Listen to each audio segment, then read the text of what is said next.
గ్రద్ద సుమారు 70 ఏళ్ళు జీవించగలదు. కానీ 30 ఏళ్ళు వచ్చేసరికి గ్రద్ద జీవితం చాలా కష్టంగా ఉంటుంది. గ్రద్ద జీవితంలో పోరాటాలు, పునర్జన్మకి, ఆత్మవిశ్వాసానికి గొప్ప నిదర్శనం. ముఖ్యంగా గ్రద్ద తన జీవితం మధ్య కాలంలో తీసుకున్న నిర్ణయం చాలా స్ఫూర్తిదాయకంగా ఉంటుంది. ముక్కు వంకర తిరిగి మొద్దుబారిపోతుంది. దీనివల్ల వేటాడడం కష్టమవుతుంది. గోళ్ళు బాగా పెరిగి మెత్తబడిపోతాయి. వేటకు సాధ్యం కాకుండా పోతాయి. ఈకలు మందం మారి బరువు పెరిగిపోతాయి. ఆకాశంలో ఎగరకుండా కష్టంగా ఉంటుంది. ఈ సమయంలో గ్రద్దకి 2 దారులు. ఒకటి చనిపోవడం, ఇంకొకటి కష్టమైన మార్పును ఎంచుకోవడం. గ్రద్ద రెండో మార్గాన్ని ఎంచుకుంటుంది. ఒక ఎత్తైన కొండపైకి వెళ్ళి తనను తాను మార్చుకోవడానికి కఠినమైన ప్రక్రియలను మొదలుపెడుతుంది.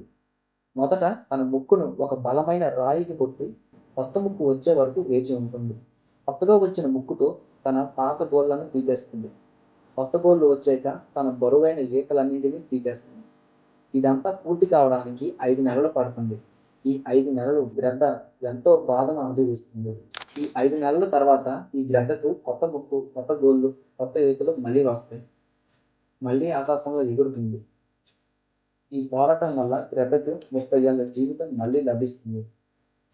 ఈ కథ మనకి ఏం నేర్పిస్తుందంటే